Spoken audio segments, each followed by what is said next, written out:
কোনো ব্যাপার না দাদা, তুমি চিন্তা করো না। তোর ছেলেকে বল সাইন করতে। হ্যাঁ বিনোদ,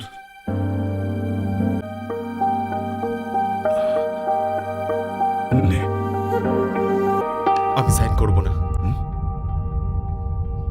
সইটা করে দে না বাবা, আমি বাকিটা দেখে নেব। This is too much pressure for me. আমি জানি না যে কাল কি হতে চলেছে। আরে বিনোদ, আই এম সরি। তোর ছেলেই তোকে ভরসা করে না, আমি কি করে করবো বলতো? আপনার ছেলেরও সাইন লাগবে কিন্তু আমার।